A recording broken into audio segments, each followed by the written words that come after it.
Good afternoon, Rotarians and guests. Hope everybody had a great weekend. Welcome to the Rotary Club of Toledo, featuring guest speaker, Toledo native Jamie Farr. I'd like to ask Mike George to deliver a reflection and have new Rotarian Brad Smith lead us while we stand for the Pledge of Allegiance.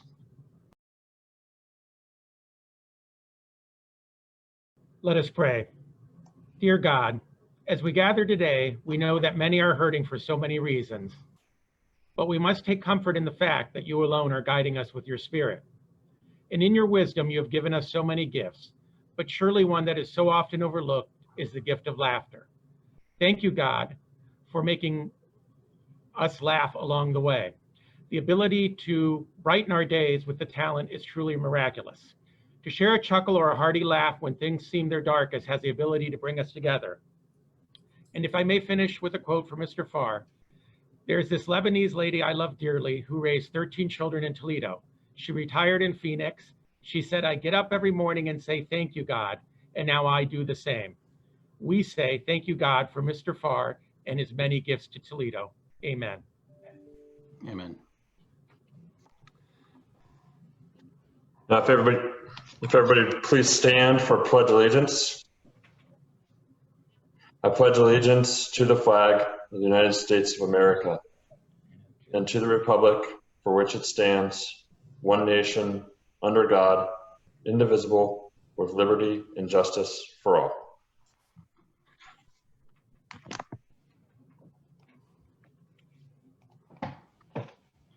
Thank you, Mike, and thank you, Brad.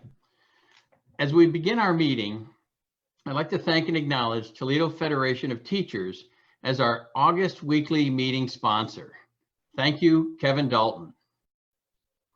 In an effort to keep the meeting moving this afternoon, excuse me, there are not really any updates that I have other than just a reminder that we are moving our Rotary offices next week to the Toledo Club. During the pandemic, one of our club's most important initiatives is to keep our membership engaged. Here to make a brief announcement is co-chairman of our Membership Engagement Committee, Jill Blackburn. Jill?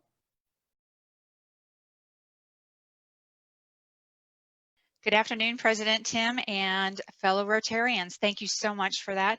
I'm only going to take a few moments because I know we have a packed agenda. On behalf of Maria, myself, and the Membership Engagement Committee, we do want to ask that you will take some time. On August 14th, we are going to be releasing a survey. It's going to be coming out via email, and we do ask that you will please take just a few minutes and complete it. For our membership engagement, it helps us to see where every member is at, and the more information that we get, it helps us to bring new ideas for our current members as well as new members that we're going to be bringing on board.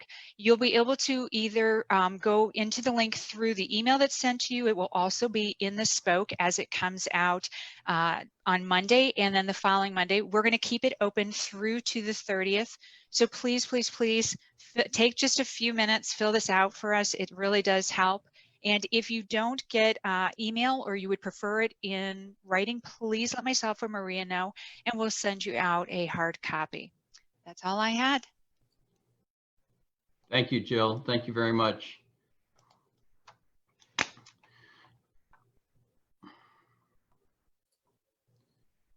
One of our current vocational services projects, which is also an engagement opportunity, is the Habitat Remodel.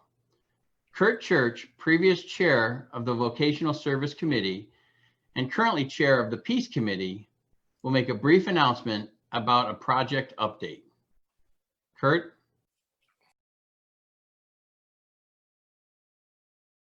Thanks, President Alex. Yes, throughout the summer, you may remember seeing me or speak about the Habitat for Humanity house that the Vocational Services Committee partially funded through a internal grant application. Well, the last identified Toledo Rotary opportunity is August 18th.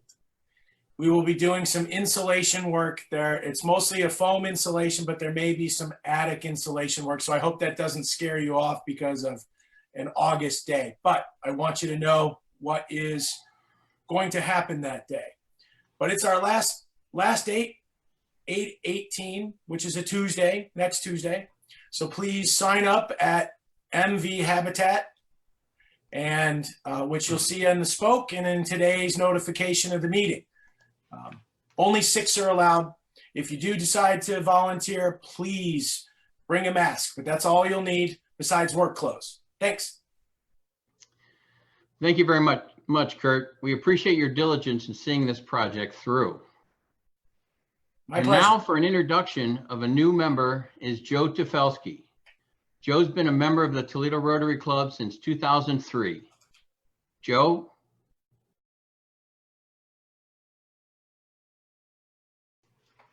Thanks, President Alex. I'm pleased to introduce Janet Hales today as a new member of our Rotary Club. Janet's a friend and a colleague of mine, and known her a long time.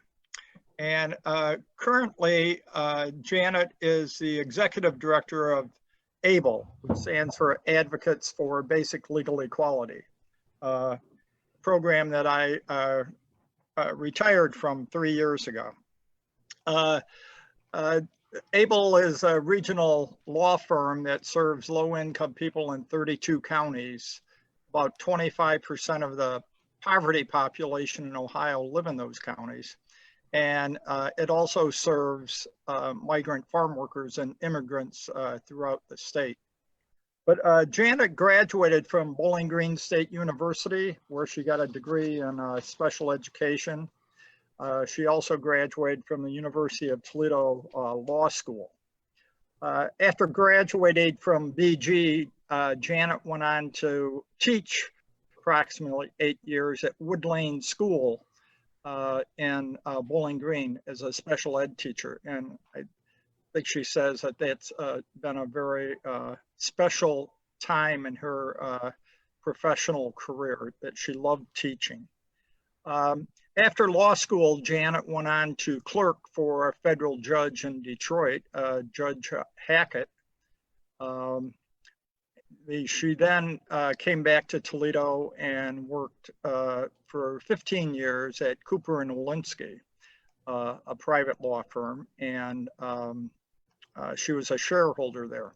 While at Cooper, Janet got heavily involved in civil rights work on behalf of plaintiffs, especially in fair housing cases and insurance redlining. A number of her cases were precedent setting on a national level, dealing with the issues of insurance companies and how they serve people. After Cooper & Walensky, she did some private practice. She then went on to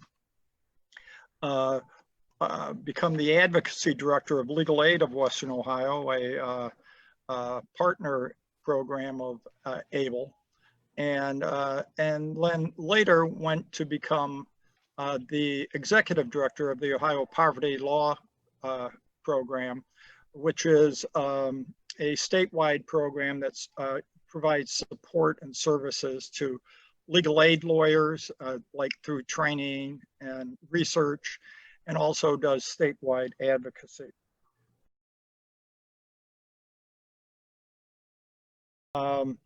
Janet's married to a teacher who is also a lawyer.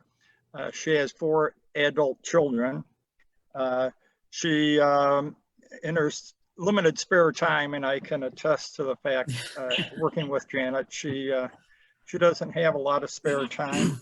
But she really enjoys traveling, gardening, and yoga, and spending whatever time she can with her family and friends. I think Janet's going to be a great fit for our club. She gets actively engaged in the organizations that she's involved in. I think she'll be a great fit for a number of our committees. Please give Janet a warm Rotary welcome as she becomes a new member of our club. Thanks.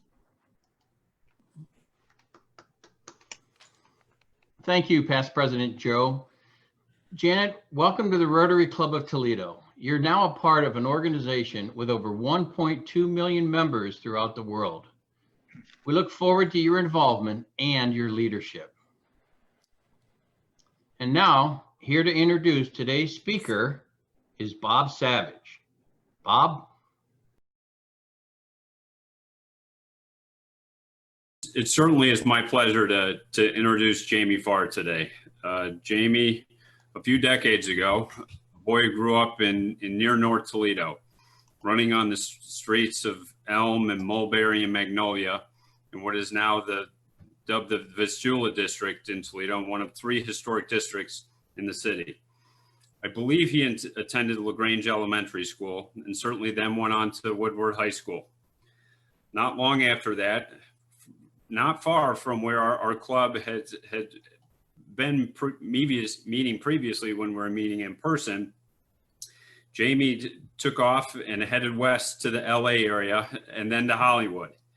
It wasn't all glamorous, and there are great stories throughout his life and growing up and how he got there and went on to become truly world famous, to make us laugh and to warm our hearts. So without further ado, straight from Ventura County, California, where he has lived with his wife, Joy, for a couple decades, and they were together a couple decades before then, is a man who can tell stories much better than I can. Jamie, we welcome you to Toledo Rotary. We are honored and so glad to have you with us today. Thank you. This is an honor for me. I tell you, I was up last night trying to come up with after 67 years in this business story. So I'm hoping Kevin will be able to pry it out of my memory bank and be able to tell you and share some of the things that happened in my life, which has been a great life. And I will quote Auntie Mame, life is a banquet and some poor suckers are starving to death.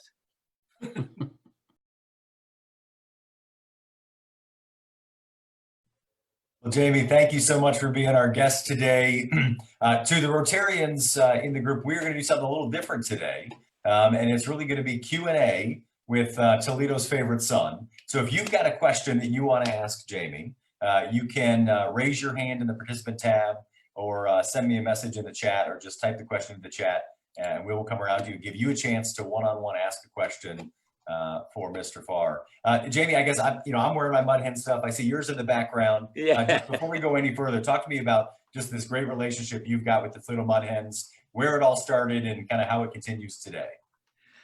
A couple of the writers on MASH were minor league baseball fans before they got into the show business. And they remembered the Toledo Mud Hens coming into the area that they lived in. And they said, hey, this would be, what team is named the Mud Hens? You know, you can go through, they're either panthers or lions or some kind of ferocious animal, but a mud hen? So they said that's perfect for Klinger to admire that kind of team. And I forgot, it was Gene that was the general manager at that time. And he sent me a Mud Hen shirt. So, and a Mud Hen cap. So I showed it to the producers. And they said, that's great, that's perfect. You know, Gene Reynolds, who was our producer, originally was from Cleveland, Ohio. So he remembered the Mud Hens as well. So we just mentioned it, just like as we did in one of the episodes of Tony Packo's, and they kind of hung on to that and decided that that belongs to Klinger. So we'll keep reprising that in the series. As a matter of fact, I got Harry Morgan to start wearing some of the things, the paraphernalia that the Mud Hens sent me. And it was a great relationship. And of course, I have a great relationship now still with Joe Napoli. And I'm sorry, I guess, are they playing now, or has that been curtailed because of the pandemic? Yeah, minor league baseball has suspended for the season. So it's a summer with no Mud Hens, which means it's not summer quite yet. Yeah, I sure miss it. I used to go there. I was part of the what was it, the little hole in the wall, knothole gang at Swain Field, and I think you'd pay 50 cents or something. You could look through the knothole there to see them play. That's about all I could afford at that time. So a question came in from, so one of the beauties of us, meeting virtually is that we can connect people from all over the place. So you're able to be our guest from California. We also have Rotarians from other clubs and other parts of Ohio as well. Really? So a question came in from Amy, who is a Rotarian in Dayton, asked the question, what's something you can tell us about MASH that would perhaps be surprising to its diehard fans? All right, I have a story, and it was one, the last episode of MASH that was shown on television was not the last episode that was filmed. The last episode that was filmed was the episode called The Time Capsule. And I got this great idea while we were doing it to say, hey, why don't we actually bury a time capsule on the studio lot? And then years later, tell everybody about it. It'd be a great story. So everybody thought that was a wonderful idea. And we started collecting items that we had worn in the show and so forth. And we were going to do it very, very late at night. We had to stay after the shooting was over. And we were going to do it about midnight. And we tried to find a place. He said, now, where would we put this so that if they decided to do some reconstruction there, they wouldn't find this until we told them. So we figured, okay, we'll do it near the commissary, because that commissary was very famous. It housed so many famous actors over the years there. And we waited until very late at night, and we had one of our technicians with a shovel go and dig this big hole. We got a waterproof Red Cross box, and we started putting items in. I put like a dress in and a hat in. I think I probably put a mud hen item in there. And Loretta Swit put some things in there. Alan Alda, I think, put his robe that he used to wear, that purple robe. And Mike Farrell did that. And Harry did something else in that. And we all went there, and it was very late at night. And Arlene Alda, who's a very fine photographer, took pictures of the whole thing. We got some champagne, and we did a ceremony around that. And we buried it in there. It had a big red cross on it, a big green box. And we put it in the dirt there. And we each took a shovel of dirt, put it on the top of that, and drank the champagne. And we thought, boy, this is going to be great news, later on. This is going to be terrific. It'll be in the Hollywood Reporter, it'll be in Variety. The newspapers will pick this up. Okay, so now we've all left the studio now, and we're no longer, shooting on the lot. We're going on to other things. And Alan Alda gets his phone call from a construction worker. And they said, Mr. Alda, we're doing some work around here with a bulldozer around the commissary, and we came up with this Red Cross box, and nobody knew. We had it locked, of course. Nobody knew what it was, so they threw it out. So there's the story. Nobody knows about that. It just killed us. I have actually one of the shovels that we used, to bury that. But we thought, oh, this is going to be great years later. Unfortunately, it's long gone. That's fantastic. All right, well, Jamie, well, you're known certainly for your comedic flair. So I've got a question from the self-proclaimed funniest man in Toledo Rotary. Chuck Mann is up next. Go ahead, Chuck. Oh, hey, Chuck, you're muted.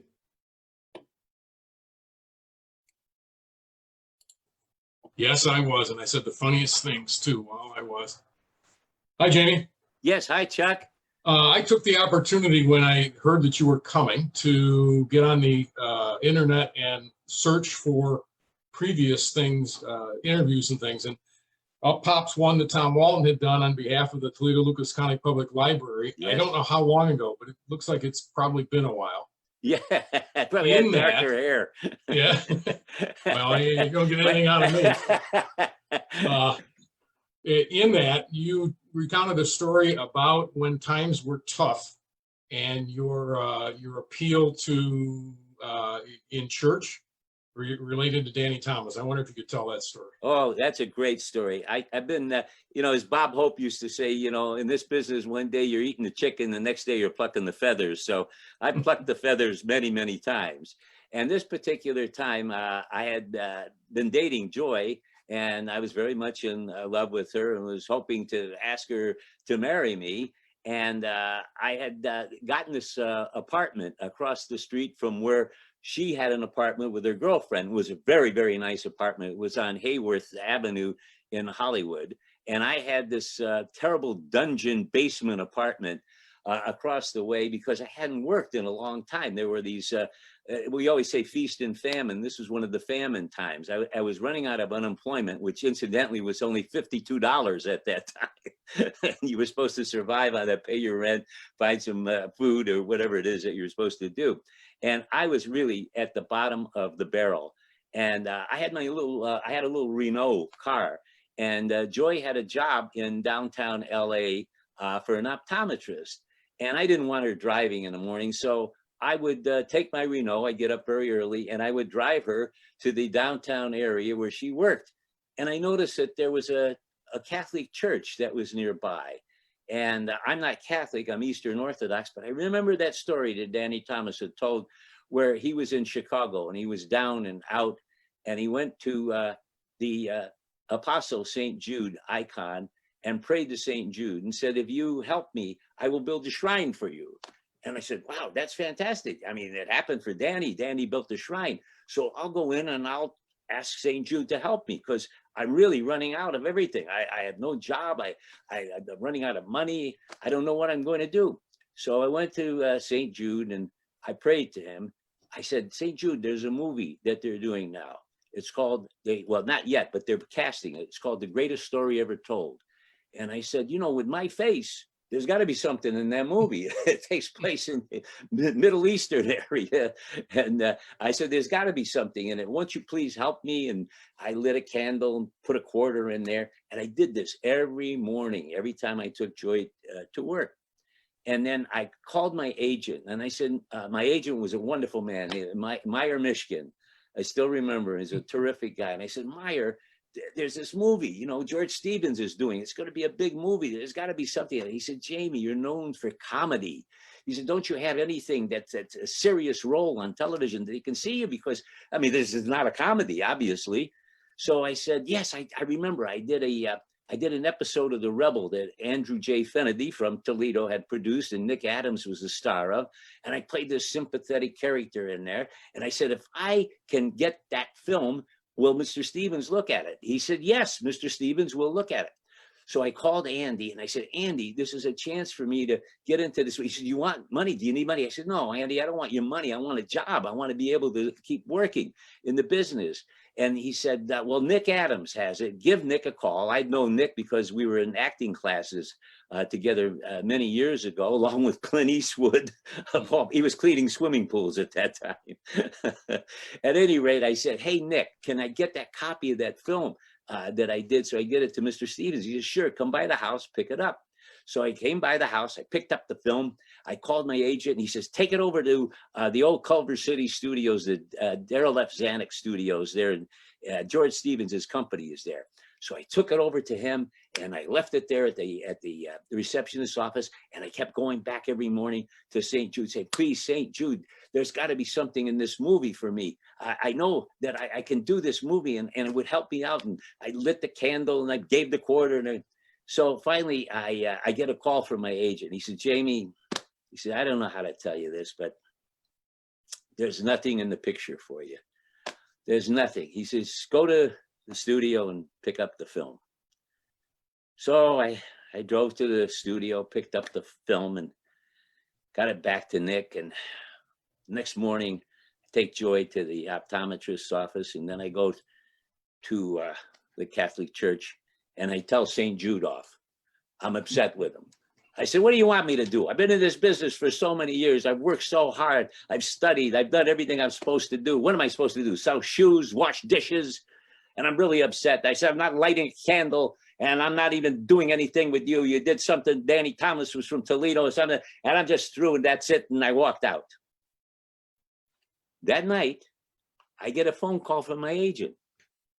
He said, Jamie, I don't know what happened, but he said, they changed their mind and they want you to play Nathaniel Bartholomew, one of the apostles in the movie. I got you. You ready for this?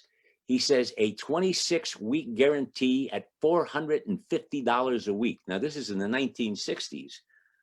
I couldn't believe it. They said, go down tomorrow and take your wardrobe test, and it's all set.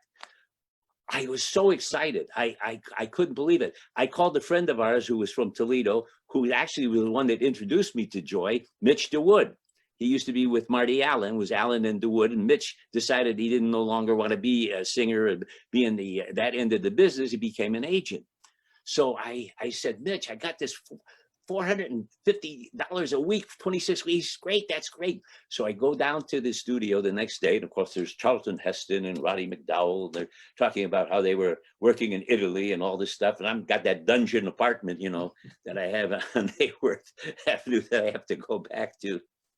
They slap a beard on you with the spirit gum, and they put the outfits on that they had, the sandals and so forth. And I take a screen test. So I come home and I get this phone call from Meyer, Michigan, my agent. He says, Jamie, everything's okay. Everything is just fine. But they saw the dailies and they've changed their mind. It's the same deal, $450 a week at 26-week guarantee, but you're now playing the Apostle Thaddeus. And I said, oh, that's okay. That's great. I got the script here and I see it, so forth. So I called my buddy Mitch DeWood, and I said, Mitch, I still got the thing. It's $450 a week, 26-week guarantee. You know, he says, what happened though? He says, they changed it. I'm not playing Nathaniel Bartholomew anymore. I'm playing Thaddeus. He says, you're playing who? I said, Thaddeus. He says, you know who Thaddeus is? I said, yeah, he's one of the apostles, Thaddeus. He says, no. Do you know the saint's full name? I said, no. He said, Saint Jude Thaddeus. So I wound up playing the saint I was praying to, Saint Jude Thaddeus. And I still am a big supporter of Saint Jude Shrine. Actually, I was on the celebrity volunteer board for Danny Thomas's, but that's one of my favorite stories. I always tell that to everybody. You got to keep hang on to that holy card. It could be handy. Yeah, I got it right here. They don't expire until you do. What's that? They don't expire until you do. That's exactly what. Well, supposedly we're not going to expire. So no. Thank you. Thank you, Chuck. Excellent. All right, next question is coming from Phil Marissy. Phil, you want to unmute yourself and you can go ahead. Hi, Jamie. My name's Phil Marissy. I was 20-something when the final episode of MASH played, and those of us who grew up at that time have seen the evolution of television that could unite massive amounts of people around one event, just completely fragment into so many different venues and so many different options of content that you can't possibly keep up with. I wouldn't even venture a percentage. What kind of entertainment do you watch on TV these days? Where do you get your entertainment from? And what are your thoughts on studio releases and programming? Can it ever be what it once was, where people could be so united around a single event? That's a luminous question. It's almost more of a observation than a question. Right. I'll try to answer that. What shows that we watch? Well, my wife watches a lot of reruns, not MASH reruns, but she does watch a lot of. There's a lot of MASH reruns, but thankfully I go to my mailbox and that helps us survive. At any rate, yeah. She watches a lot of the reruns, shows that, like, you know, Miami Vice and some of the older shows, I Dream of Jeannie. There's a lot of stations on now, like Antenna, Cozy, Me TV, etc., that has programs. I sort of kind of withdrew. I'm a member of the Motion Picture Academy, so I do get at the end of the year when it's time for voting to happen, I get a lot of the films on DVDs that they send to the members in case you don't go to the theater or something. You can watch them at home. But basically, I kind of left the TV that's regular TV and went to streaming and found things on it that both my wife and I enjoy. In particular, we enjoy a lot of the British shows. Just to let our taste. We watch every night Midsummer's Murders or Hercule Poirot or Miss Marple, or we used to watch a lot of their comedies, You Being Served and Keeping Up Appearances, and As Time Goes By and things like that. On occasion, we might watch a few of the older comedies that the American television did. But I think what has happened over a period of time, when we were doing MASH, we still had the writers that came from areas and producers that came from areas that were with the theater, that did stage things and did radio, had done burlesque and vaudeville and all kinds of things like that. So that was kind of like the carryover to what we were doing at that time, which was, again, probably they said the golden age of television was, in the 50s, 60s, 70s, I Love Lucy and of course MASH. And well, actually the biggest night in television was the CBS lineup, which is an interesting story because what happened the first year of MASH, we were on Sunday nights opposite the Wonderful World of Disney, and we were getting killed. It was, we were number 57 out of 65 shows. And William Paley, who was the chairman of CBS, was going to cancel the show. And it was Babe Paley, his wife, that said, I like it. Bill, why don't you just change the time spot? So he said, okay. So he created the Saturday night lineup, which was All in the Family, MASH. I'm not sure I have these in the right order. All in the Family, MASH, Mary Tyler Moore, Bob Newhart, and the Carol Burnett Show. Turned out to be the greatest night in television. So we had these people that learned from other writers and so forth. I think what's happened now over a period of time, and also the executives, that were the heads of the studios and the heads of the networks that went and purchased the programs to put on their network. I think today a lot of these come from colleges and maybe advertising agencies or something, and television is sales. I mean, that's what you do. If you're selling whatever it is and people are watching it and they got the age range, then that's where it happens. So I guess all kinds of things change. The humor changes. The gags are a little more blatant today. I mean, we couldn't say, for example, we couldn't say the word virgin on MASH. Larry Gelbart had some kind of line that he was one of our writers and produced. He was the man that actually developed MASH for TV, and he had the word virgin in there, and Standards and Practices said, no, you can't say that. And he said, oh, yes, I can. And so what he did is he put in Virgin Islands so that he could say that.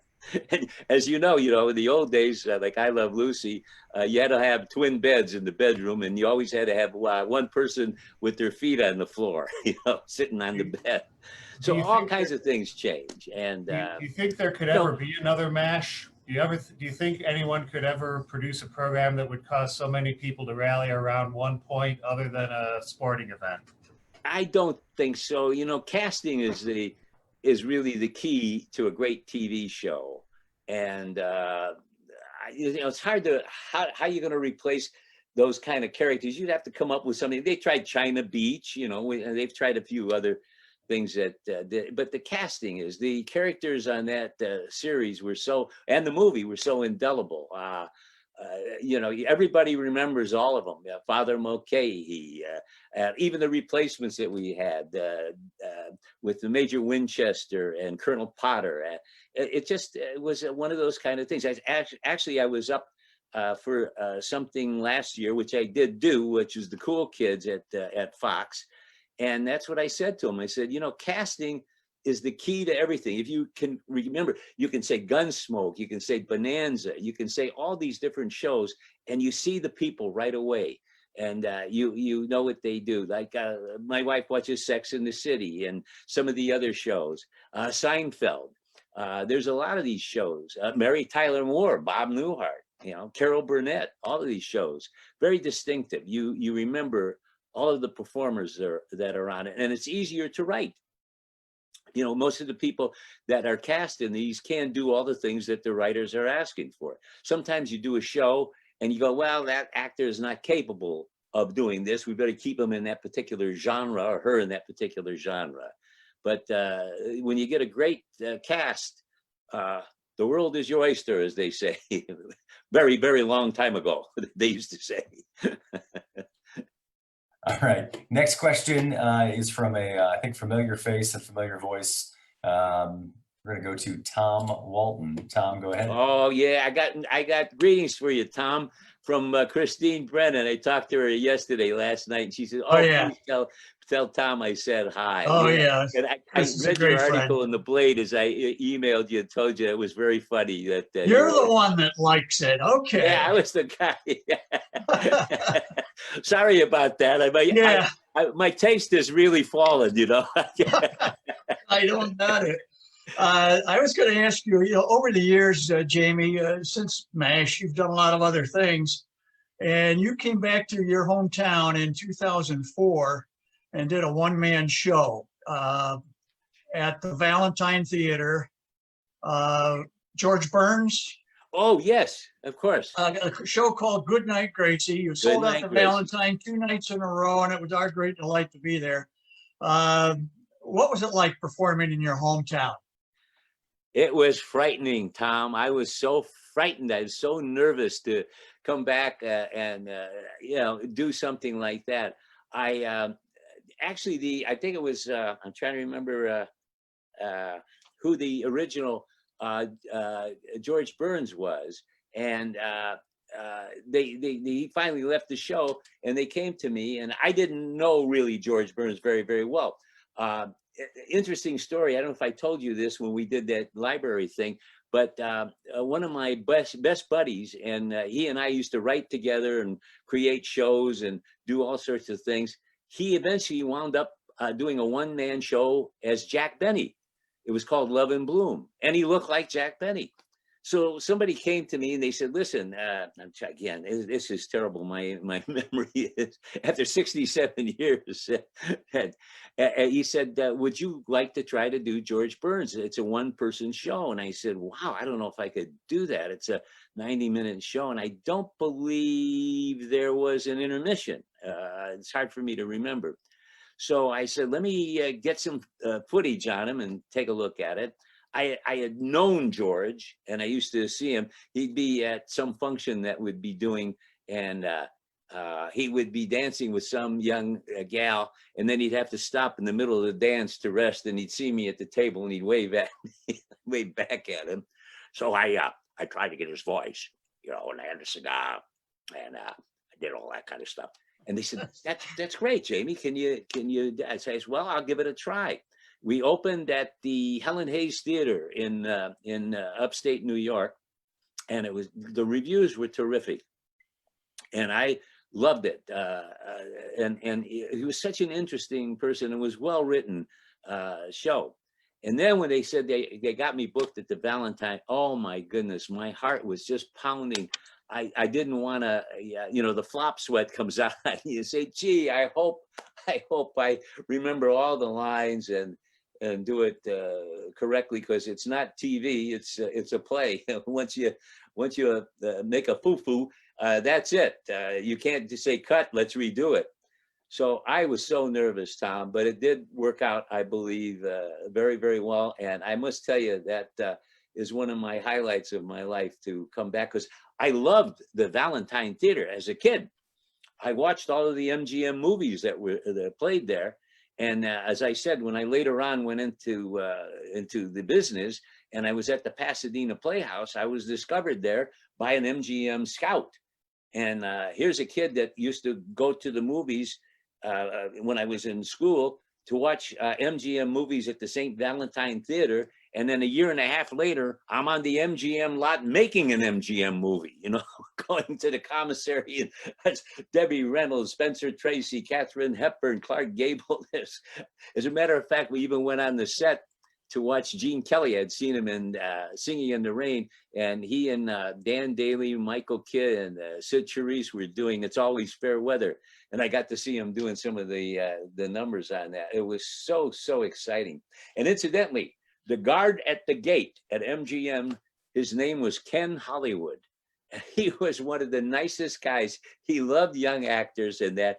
And he would, if you came by and you were out of work or something, he'd go, hey, Jamie, over on stage 17, they're casting for this. You'd be right for it. He says, I'm going to look the other way, go into the studio.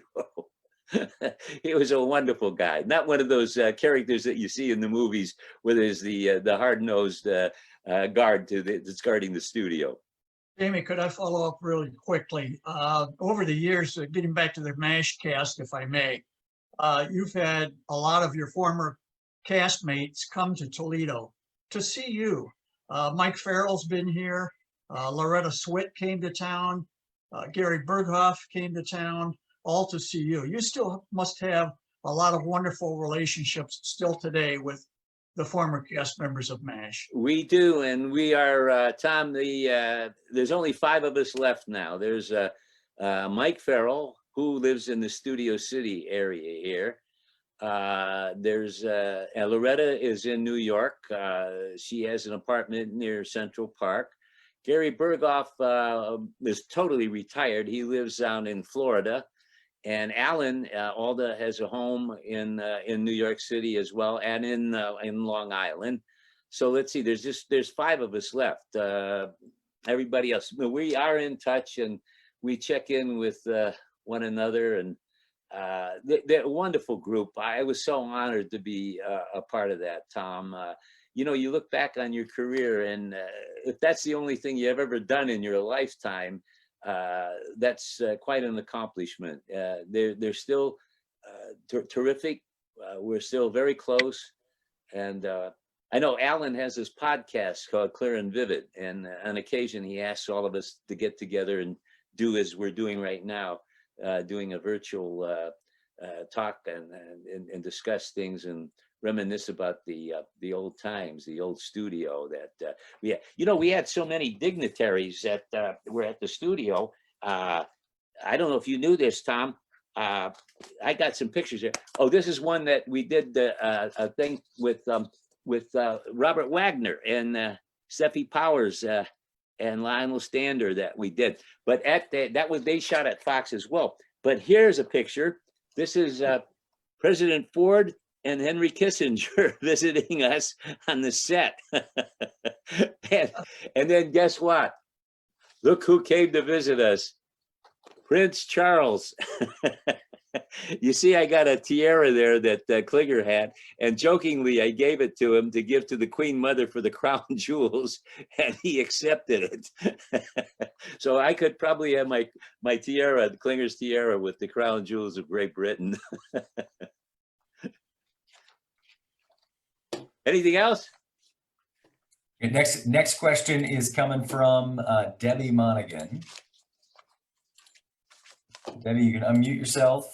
Oh, I think you're still muted. There you go. You go ahead.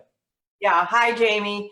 I just wanted to thank you for all you've done for Toledo and for women's golf. And you've always been willing to step up. I don't know whether you remember this, but in 1987, you were willing to come to Toledo and work with me on the Toledo Sesquicentennial Circus. And you were the ringmaster, and you never said no to anything. So thanks so much, and it's great to see you. Are you kidding? I love the city of Toledo. I love all the people there. I'm still in touch with a lot of people. As you know, Tom and I, every once in a while do that. Barbara Hendel, I still have. I have, I think I have some pictures here of some of the, here's Don and Benice Michael.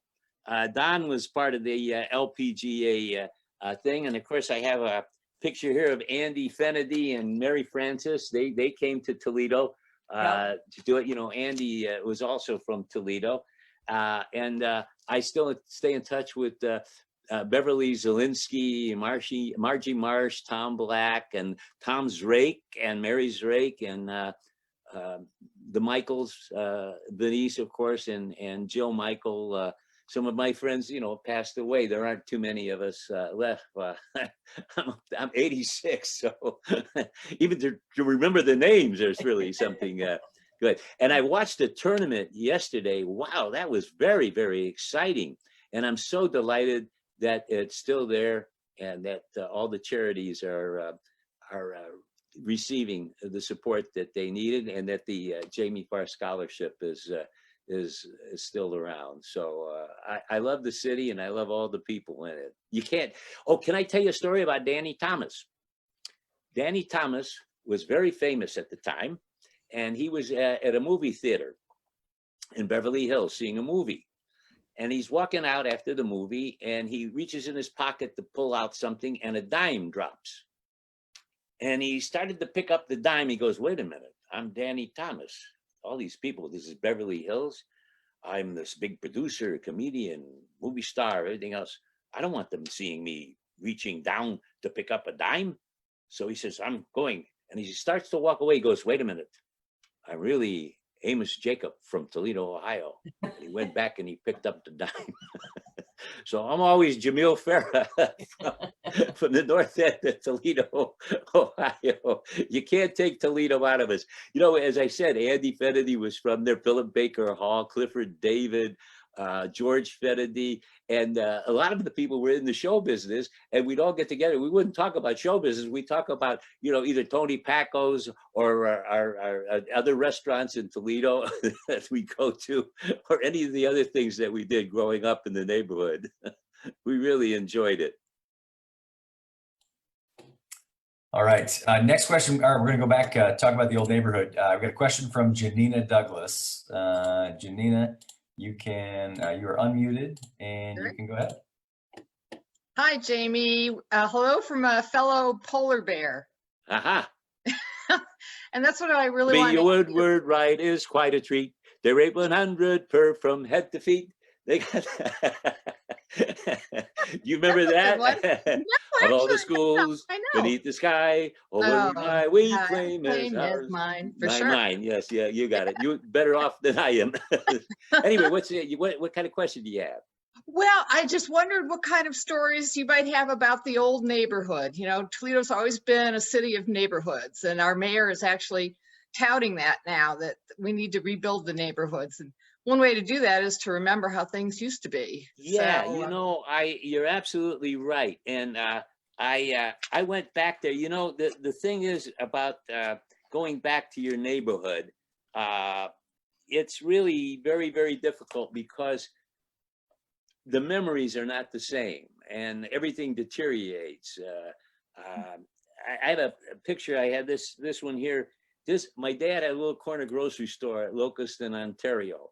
It was called Farah's Market, and we serve, you know, all of the people in the north end and on the east side and various other places had these little corner grocery stores before all the big supermarkets came in. I have this picture of my dad's market. Look at that. Oh my God. That's what it looked like when I went back for one of our golf tournaments. That's there. That's at Locust in Ontario, and it's like your whole childhood is gone. I lived on Mulberry Street, on Erie Street, on Magnolia Street, and on Michigan Street. The one on Michigan Street, that thing collapsed a long time ago. The auto light used to be our backyard, as a matter of fact. My poor mother would be washing clothes, and in those days, we didn't have the automatic washers and dryer. So she'd do it on Mondays with the sink and all the different tubs and everything. And in the summertime, she'd hang the sheets out and the clothes out in the backyard. Well, because the auto light was there and the soot from the auto light, the clothes would come dry, dirtier than when we washed them. And then, of course, in the wintertime, you had to put the clothesline up in the kitchen, and then all the bras, the panties, the long underwear, everything else would all be in the kitchen.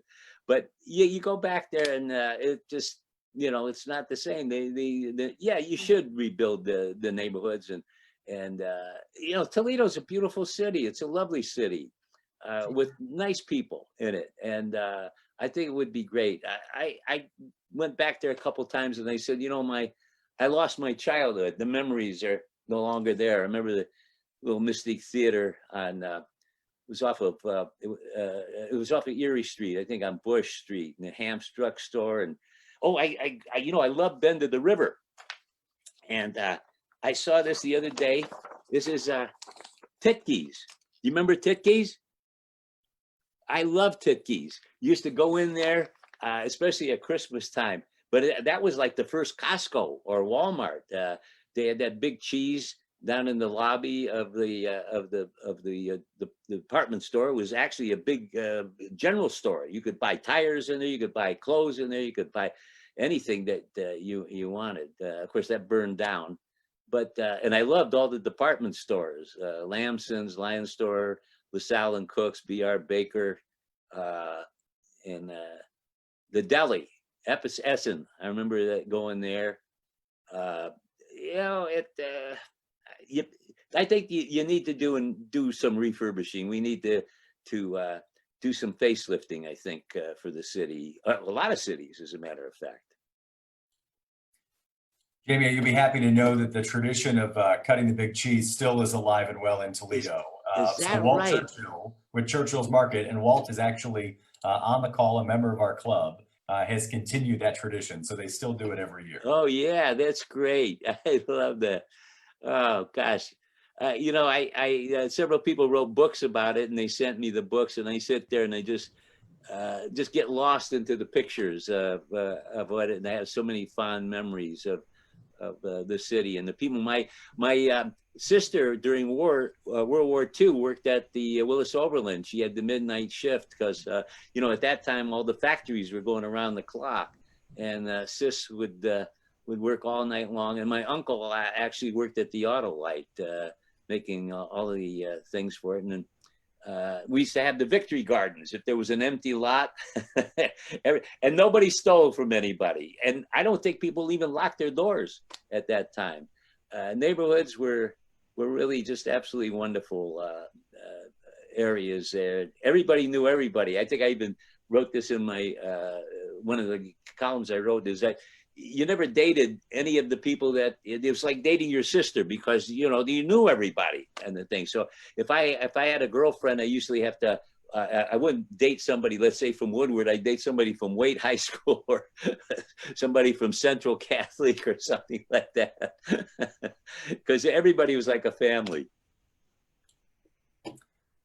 All right, next question is coming from Mike George. Mike, you can go ahead. Great.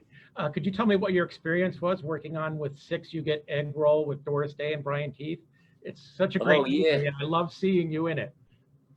Yeah, that was a wonderful director, Howard Morris, who used to be, in the Sid Caesar Show. Howie helped me tremendously. Whenever Howie was directing anything, he'd always call on me.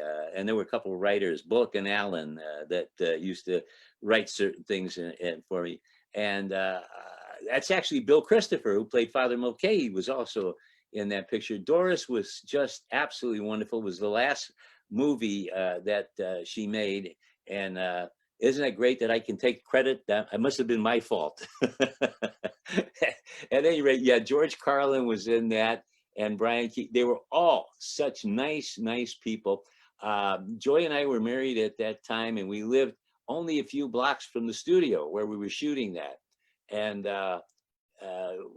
George Carlin would pop by from the studio. It was the old Republic Studios, the CBS studio, with a 6-pack of beer, and we shoot The Breeze together. This is before he was the George Carlin that you know, or the more famous George Carlin. This was when he was still like a stand-up comic. He had his hair cut and all that stuff. It was a great guy. At any rate, I still stayed in touch with Doris, and we were going to have Doris Day, April the 3rd this year. And Jackie Joseph, who was in that, I believe, and she was also in her series, Doris Day's series, and I were about the only 2 people left of all those wonderful people that she worked with that were going to honor her. She passed away this past year. I think she was 90-some years old. And I had been doing some things for her. She lived up in the Carmel area, and we were in touch quite often. she was the kindest, nicest lady, sweetest lady, and her love for animals, as everybody knows, was huge. There's that scene in with Six You Get Egg Roll when a car runs into the truck that's carrying the chicken coops, and all the chickens go all over the place. Well, Doris was so worried. She wanted to make sure. I think she knew every one of those chickens that were in all these coops by their first name. She made sure they had the chicken wrangler come and get them all, and she counted them. Yep, they're all there. They're all safe. And of course, she had the hotel where you could bring your animals in up in Carmel. I had a wonderful time on that, and I had a great experience getting to know her personally. I know when I was a child, and I went to the Paramount Theater. Oh, I love that theater. They tore it down to make the parking lot out of it. I saw her in Romance in the High Seas, which was her first movie. I think it was around 1948 or something. And she sang It's Magic. And you sigh, the song begins. You speak and I hear violins. It's magic. And she was magic. She was a terrific lady. And I do miss her, as I miss a lot of the people that I've worked with. I go over the list of them and I go, wow, but I'm still here. So I'm grateful of that. We are glad for that as well, Jamie. All right, we got two more questions. And just a heads up, we got 4 minutes till we're over time. I think we're going over time, Rotary. Oh, I'm sorry. No, you don't apologize at all. We're loving every minute of this. So we're just going to keep going because it's fun. So if you're all right with that, we're going to go to Matt Atkins, who's got a question. So Matt, go ahead. Hey, Jamie. You mentioned Willie's Overland. I live just down the street from what used to be Willie's Overland. They rebuilt it, but they left the smokestack. So like you said, things change. I just want to tell you a quick story. 20 years ago, I got a job in Toledo. I was going to move to Toledo, and Toledo did not have a good reputation. And I'm like, oh my God. But then I realized, hey, it's good enough, you know, if it's good enough for Klinger and it's in MASH, it can't be that bad. And so I moved down here, and, you know, and I've made it my home. But that makes me think about one of my favorite episodes, which you may or may not remember, and I'm sure you hate people asking you about episodes. I don't know if you remember the episode Dreams, where Klinger has a dream about Toledo and Tony Packo's. And, you know, I had literally just moved down here, and I'm watching MASH, and Dreams is on. I'm like, oh my God. And I see the imagery. So the first thing I do is I run downtown to try and see what was in the show. And then I figured out it must have been a soundstage or something, and I was disappointed. But do you remember anything about Dreams, or how, you know, what it was like to be able to kind of break that fourth wall and bring in the Mud Hens and Packo's and all of that? Yeah, I sure do. Yeah, that was Alan Alda's idea. He loved the Italian movies and that, and so we tried a lot of different things, you know, on MASH. We had that one episode that was like Lady in the Lake movie, where it's all through the eyes of the patient, you know.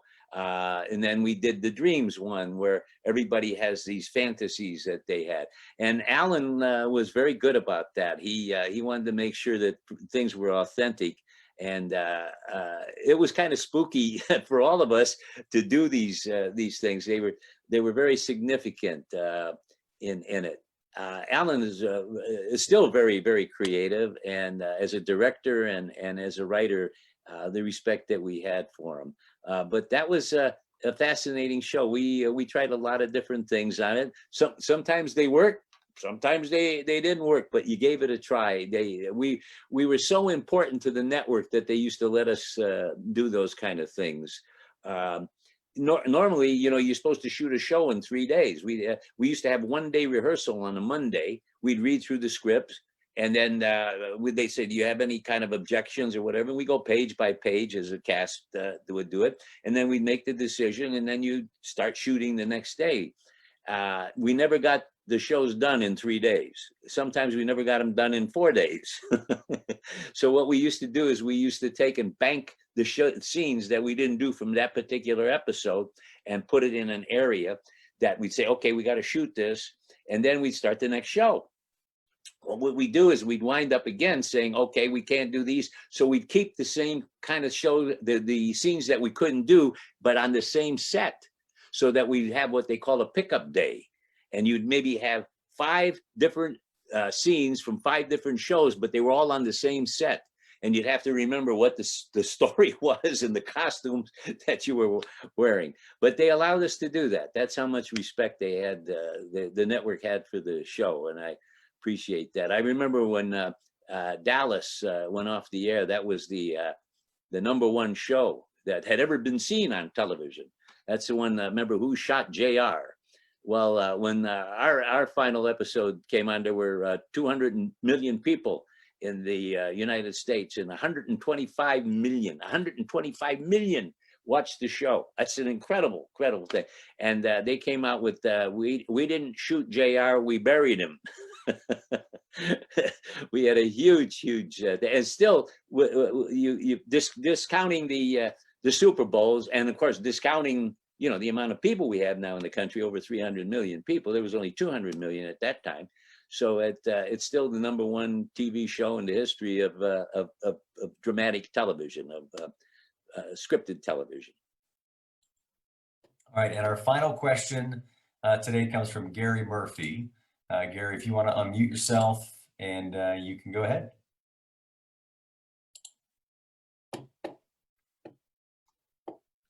Jamie, great to have you. I know you did some theater. Did you ever do any acting at the Old Globe Theater in San Diego? No, I didn't. But David Ogden Stiers did a lot of work there, and that's a wonderful. They did a lot of Shakespeare, and that it's notorious for the wonderful productions that they did.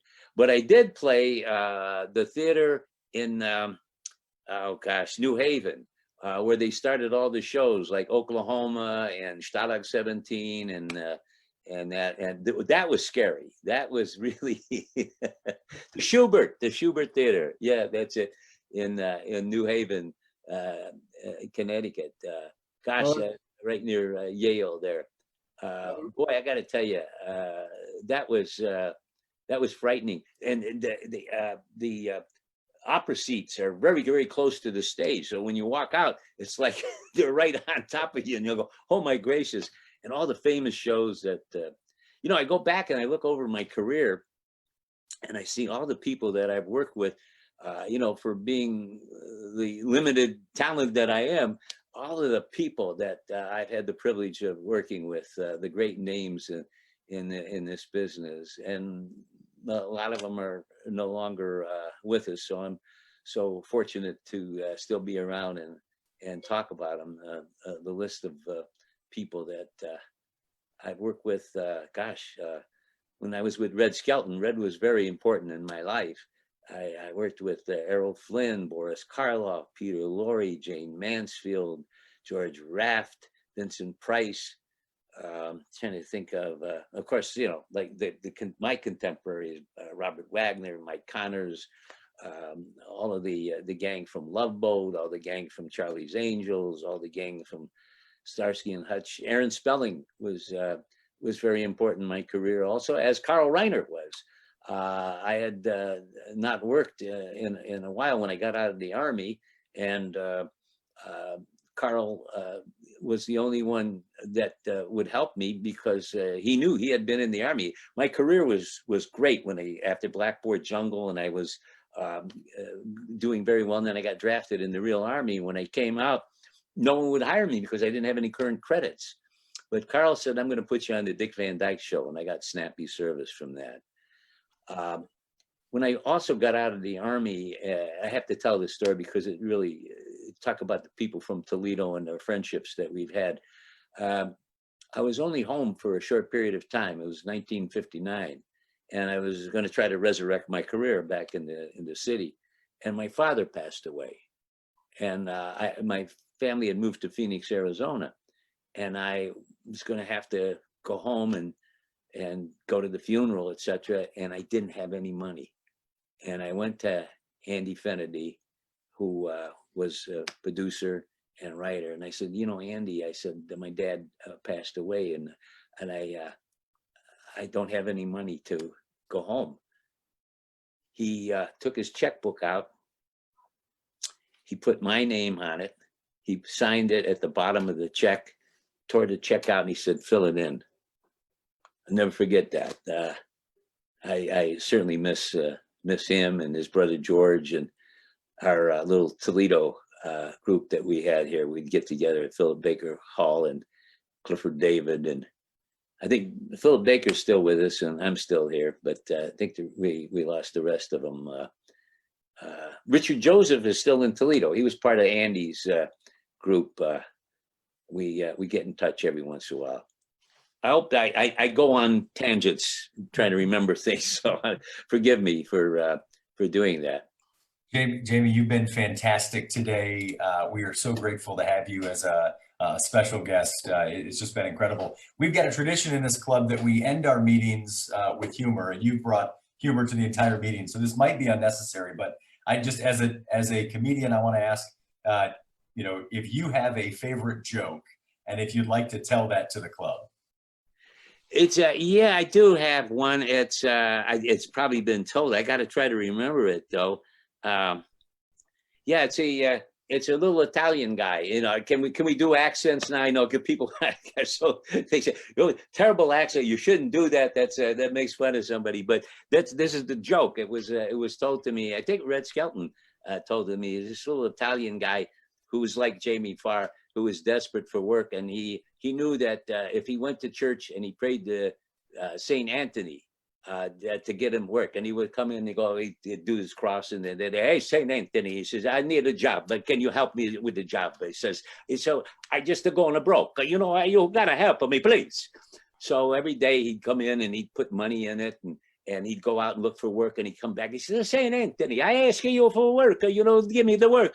I go and I go to try tomorrow. I got a lot of kids here. And his name is Bacigalupi. You know, that's a good name, right? Bacigalupi. So anyway, Bacigalupi goes out. He comes back. This goes on and on and on, and he doesn't have any work. So finally, he gets angry, just like I got angry at St. Jude. He gets angry at St. Anthony. He says, you know, St. Anthony, he says, that's it with you. If I don't have a job tomorrow, I come here and I'm going to break you in two. And he goes out. Well, two workmen are there. They hear this and they go, wait a minute, you know, Bacigalupi is a tough guy.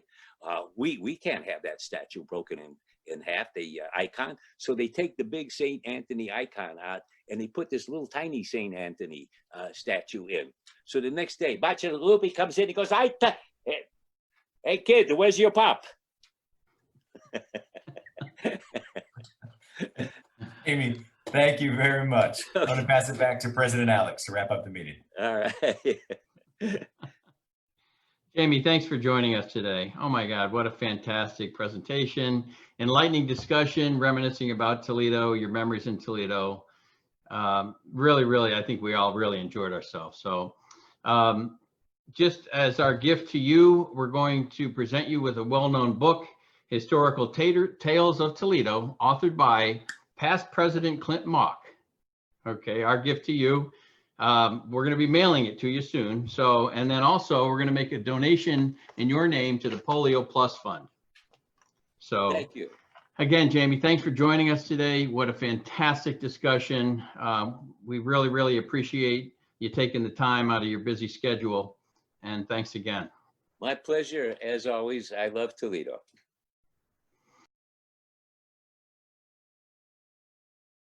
Next week, our presentation is the District Governor Keith Hodgkinson, August 17th, next week.